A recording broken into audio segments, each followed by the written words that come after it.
Hi, this is DJ Tina, host of HMTV Canada eSign. On the phone with me today is Isha, special guest and friend from Ireland. Hi Isha, how are things? Very good, Tina. Are you working on any new material at the moment? I am kind of constantly working on material. Sometimes I don't finish it, it's ideas, but I always have them there. I catalogue it in terms of I put it on a dictaphone and I'll write down any lyrical ideas. But now I'm kind of consciously working on songs for the second album. So yes, I'm kind of more involved in the writing again, for sure. Can you describe your latest CD release, Angel One? Anything from messages to inspirations and challenges in recording the CD? Well, inspiration would have been my journey through depression, really, and out the other side of it, which I think a lot of artists do, and a lot of people do.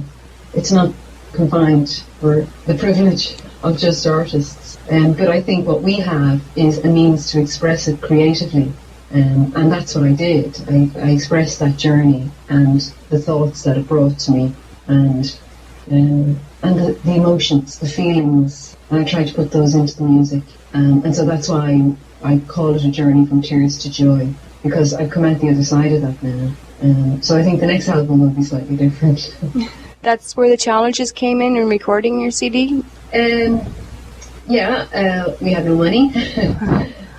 We kind of borrowed equipment to get our own studio together. Kevin, more than me, learned how to use it. He just gobbles up manuals anyway. It's all he read for years was technology manuals and newspapers. And he taught me how to do what I needed to do on it. And we started recording our album, and really we started recording. We didn't know it was going to be an album. We just needed to get these songs down and just see what was going to come out of us. And all the things, the ideas that were in our head. And thankfully technology gives you the opportunity to record ideas like strings and string arrangements and things like that, because I don't play any string instrument, but I was able to write all the string arrangements because of technology. So technology rules as far as I'm concerned. So I come from a very big family. There was no money for music lessons, so it's just wonderful to be able to get the music that's inside me out. That would have been a major challenge, just getting the equipment together. After that, it's easy. You're a musician. You just do what comes, what flows. You just do it. Okay. Curious, who writes your songs? I write most of them. Then Kevin and I would write maybe a quarter. He's a percussionist originally, who kind of got drawn into the whole world of technology and hardly ever plays percussion now unless he's programming drums. But he is going to play percussion with me actually in Glastonbury. I'm delighted he's going to be on stage with me again, because it's been a long time since he's been on stage with me. And he's my producer and my partner, so it's lovely because it's our journey together really, even though I write all the lyrics, so I'm as much his voice as I am mine. So yeah, most of it is from me, but the whole picture, it's like I draw the picture and he paints all the colours in. That's what it feels like. Oh, okay. Does Kevin master all your songs? No. He does master sometimes, but we sent it off to Andy. I can't remember Andy's surname now. I'd have to get a copy of the album now. I'll tell you if you really want to know. Master Disc. Andy Van Det at Master Disc, New York. So we sent it over to people who know what they're doing, in terms they have the equipment to master properly. We wouldn't have a proper mastering suite, and it is in itself an art form. Even though Kevin has a great pair of ears, but it is an art form. Did you send it through the internet to Andy? We did, yeah. That's awesome. Yeah, so we weren't present for it, yeah, which was a bit scary, but you've just got to let your babies go. You got to let them go out there and trust that people will look after them, if you know what I mean. Too precious, really. Not be too precious, that's what I mean. Can you describe the intense emotional journey in your lyrical content? Well, it was pretty intense. I've had a lot of, I think I had a brother who died when he was 13, and that kind of, I was already starting to let go of the masks that you kind of learn when you're growing up to cope, you have these masks, and I kind of realised that I didn't even know who I was. I had all these masks that I just learnt from watching people around me. So the artist had already kind of awoken in me before my brother died. But when he died, it kind of accelerated it in one way, but it accelerated me too far into the despair as well, and the sort of into, I suppose, the long dark night of the soul, which is what a lot of artists go through, and a lot of other people too. It's just we're lucky that we have a pathway out with our creativity, and I think I needed to go in there in order to really awaken the artist in me, because I come from a very ordinary family where you're just supposed to go out and get a good enough job as a secretary or something, just something to earn your money and get by in life. And it's a big family, and there was no hope of going to college, because you had to pay for college then when I left school. So for me, the journey as an artist was something I'd never ever thought of. I'd never dreamed that I could be an artist. So I suppose if that answers your question, do you know I can't even remember what the question was? Yes, it does. Without eyes to look at, without somebody sitting opposite me with their eyes to look at. It's kind of strange, because I just feel like I'm wandering around in my head, which is exactly what I'm doing. Okay. Who are your musical influences? Well, definitely my older brothers and sisters. More so my brothers. They were more into music than my sisters. Well, more into good music than my sisters. Like I said, I'm a big family, so when I was growing up, I remember at 9 listening to Pink Floyd and getting that zoned out feeling, and not knowing what it was, of just that your consciousness just rising up and going out, and getting it from music, from Pink Floyd specifically actually, and only in later years realising what they were capable of doing to me. And then there would have been David Bowie, Neil Young, Cat Stevens, all these good songs. Led Zeppelin, a little bit of a rock chick there somewhere.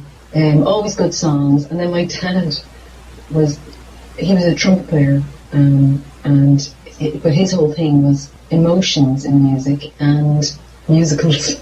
He loved musicals. He loved Buck Harmon, Jones especially. And he used to say, listen to this note, and it would always be a lovely, high, soft note, as opposed to the one that was blasting out and all in, full of all front and no behind. It was always that note that had all that beautiful, gentle emotion in it that he would draw your attention to. So I suppose he had that huge influence on how I sing as well. And then my brother was a champion voice soprano, so I always, that sort of ethereal kind of voice as well was, and I kind of sound a little bit like my brother apparently, so that all of those kind of mixed in together to create that what you hear in Angel One. For Angel One, would you say that describes the inner beauty of your vocals coming out, that influence? The inner beauty of my vocals. Yes. And definitely there was a time where I screamed my guts out in a band where I formed a band called Restless Natives after my brother died, and I was singing from my throat the whole time, which in retrospect now I realise it's where you scream from, it's where when you're in anguish, and a lot of I at the time I was writing really angry kind of always very melodic but really angry punky kind of songs, and I was just lashing out at the world, and lashing out at myself. Really, that's what you do when you're lashing out at the world. It's really something within you you're not happy with, and I went through all that. I went through all the angry stage of creativity, and thankfully got it out of my system, because I would have wrecked my voice if I kept going like that. And then the beauty did come out. I always had a very pretty voice, but whatever happened, I went deeper, and I realise now that there are times that I can't really always reach that place where it comes from somewhere deeper. Your mind is just distracted. So each gig is different. But when I reach that place of somewhere deeper it's coming from, where it's just flowing through you, and you're just carried along, and you're not really, you're enjoying, you're not performing, you're in it.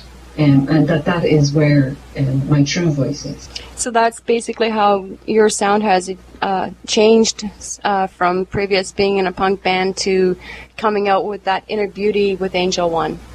Yeah, it was a journey through. I mean, there are definitely journeys, rites of passage through grief, and it doesn't have to be the death of a loved one that creates grief in your life. Okay. It's just there is that angry. The first phase, I suppose, denial, and I was definitely in denial of myself before my brother ever died. So, it doesn't have to be a literal grief that creates denial in your life and anger in your life, and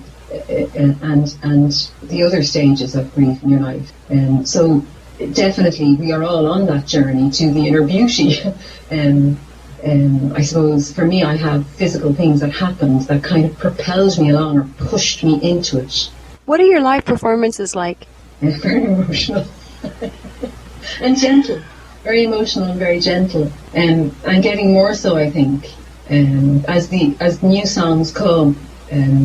There's one song that feels more like a meditation now, and that's what it feels like in the room, that everybody just relaxes and lets go. They're partaking in it as opposed to watching the performer, and that's what I try to achieve. But like I said, I don't always get there.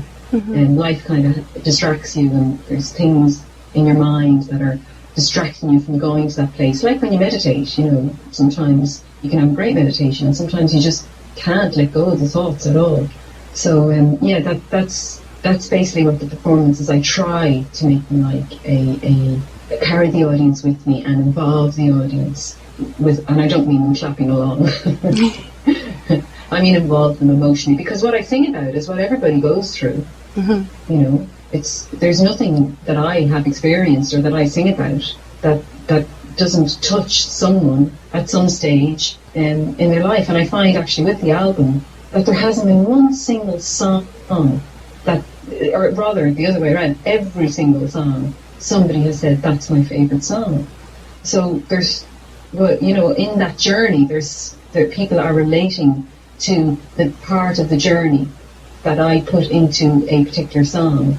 And I always love when people relate to the later part of the album more so than the beginning, because obviously it's from Tears to Joy, the album. The first song on the album is Tears of Man, and the last song on the album is called Joy. And I love when people say to me, I love that song Joy, or I love that song Life Support, which are the two songs just coming up to the peak again, They're right. I've listened to them and they bring goosebumps. They do. That's lovely to know. Sometimes when I sing them, I still get goosebumps. I mean, I feel these songs. I am in them and I sing them, and I'm singing them to me. Those lyrics are still for me to hear. Mm-hmm. There's a line in Paulo Coelho's The Warriors of Light, I think, book, where he says it's a paragraph where he talks about, why do I talk so much? Why the Warrior of Light is asking, why do I talk so much? Why do I say these things out loud? And I just talk too much. And the Spirit answers, because a Warrior of Light knows that when he says these things out loud, he has to live up to them. So I am as much saying these things for me as for, the people who are picking up on them and connecting with them. I'm no guru. I know. I'm a traveller too. I know when you listen to them, the songs put you through the experience. Well, that's lovely, yeah. So that they're emotionally charged, which is what I wanted. I wanted to capture the magic. We did this our recording on in a very limited conditions in terms of the amount of money that the studio cost, but Kevin Reedy, he is the proverbial wizard. He even looks a bit like a wizard, and he can make a silk purse out of a sow's ears when it comes to sound. But what we really, really had to capture, and we knew it, was the magic, whatever the magic is. And that's, you can't know what it is, but you've just said it to me there, that you feel them, you feel it when you're listening to the songs. So that's great to know, that we captured the essence of it in some way, even if it was captured in a little cheap glass bottle rather than an expensive golden bottle. Do you sell CDs at your live performances? I do, yes. Do you have any tours planned for 2008? I've nothing planned solidly. There's some balls up in the air, and I'll see what lands. But there is talk of the album being released stateside, but that's still all in negotiations. So I don't know what's going to happen. So I can't really make solid plans. But I'll be back and forth from England and doing festivals over there. The first one I'm doing is at the end of this month, in a week and a half actually. It's called Glastonbury. Does Glastonbury mean anything in Canada? I haven't heard of it before. Right. Okay. Well, it's like our Woodstock. Okay. On this side of the world. It's sort of it's got that kind of hippie status, and I've never been to it, so I'm really looking forward to it. And Kevin's going to be on stage with me, which is fantastic. As well, I love other musicians too, but the fact that Kevin's going to be back on stage with me, I'm just thrilled. That's awesome. What's the music scene like in Ireland? The music scene here, my friend was telling me, she's a musician, and she was telling me that her little brother came up from Mayo, which is a small, it's a county in Ireland. Now, our counties would be tiny compared to yours, you know. And we're only about 4.5 million people here. So he came up anyway to the big city, Dublin, and he's about 13. And his sister said, "Here, will you mind my guitar?" Put the guitar on, and he put it on. He says, "Now I feel like a real Dubliner," because to him, every second person in Dublin is carrying a guitar. That's all he could see. So there are absolutely thousands of musicians in this town. And you just see people with guitars everywhere. I saw a guy going through the park yesterday with his double bass and on a trolley, and his baby in another carriage, you know. So there's just musicians everywhere. The scene is very singer-songwriter orientated generally, and I don't really feel like a singer-songwriter. So, you know, like I said, I feel like there's far more colours I want to paint than just the basic outline. Although I do the songs with just guitar when I need to. What else? I suppose it was brilliant when the Frames have been a band here for a long time. That the industry kind of, or the music scene centred around, because they've been on the go for such a long time, and a real true inspiration to musicians, because they're just musicians. They do it for the music. And when Glenn Hansard from the Frames won the award for the best song in Once, have you seen that movie? Once? No, I haven't. Oh, it's a beautiful little movie. And himself and Marquetta, his partner, they wrote the most beautiful song, and it won. Is it a Grammy or an Emmy? When it was for the movies, I think it's a Grammy, isn't it? Anyway, it's a huge thing here, and it's a huge thing to win that. So there's a lot of focus on Ireland because of that. Songwriters just come out of the woodwork here anyway. Okay. There's a big tradition of songwriting. Can fans request Isha music on internet or local radio for airplay? Well, if they request, they'll have to. Some internet stations have us, but not all.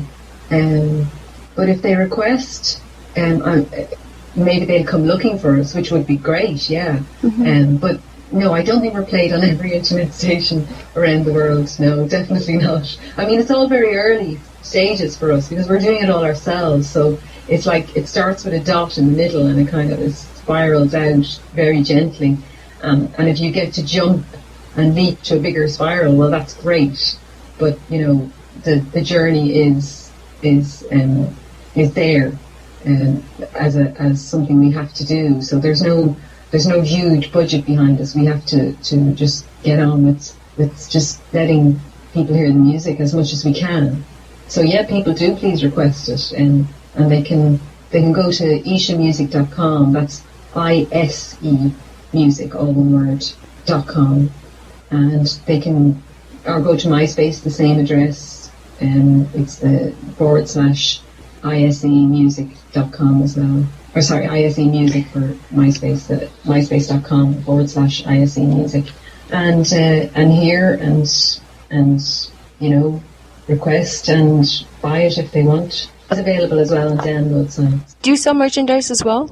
No, I'm not really. Okay, I mean, I'm not a businesswoman. I'm an artist primarily, and so I'm not as much about. I want to earn my living from it, but I'm not as focused on the whole commercial side of it. Definitely for me, the journey is just to do each recording the best I can, to do each gig the best I can, and to bring out the quality in my voice that touches people, that really connects with people. That is for me my job. Before we wrap up our interview, do you have any last words? Yes. Be respectful and loving to each other. That's what life is about. That's what we're learning to do. To see others and treat others as ourselves, and just to see the beauty in everyone. And that's what I'm trying to do for myself as well. Thank you, Isha, for allowing our e-sign to interview you. Thank you, Tina. It's been an absolute pleasure. And I hope that we can talk again. Angel One is a beautiful discovery, a masterpiece of sound, and intense emotional journey. I've enjoyed listening to your album, and I just wanted to say thank you for that CD. You rock. You're so welcome. It's so lovely to know that you connect with it so deeply. It's really lovely. It really means something to me. Thanks, Tina. Oh, yeah. When I listen to it, I feel the music. I can relate, and I feel what the song is conveying and what the other person had gone through. That's really lovely. I mean, I have goosebumps when you say that. It does. It really gives me, some of the songs really give me goosebumps when I listen to them. Well, that's what it's about. It's about the circle, like I give and I get back by, hearing that. So that's absolutely beautiful. Thank you. Okay, thank you, Isha. It's been a pleasure, really, Tina. It's lovely to talk to you. But take care and look after that dog. Oh, yeah, I will. It was nice talking to you. Yeah, really lovely. Anytime you'd like to talk, just hit me up on Skype. Yeah, I have your address up now. Okay. Okay. Bye-bye. Lots of love. Bye. Bye. Lots of love.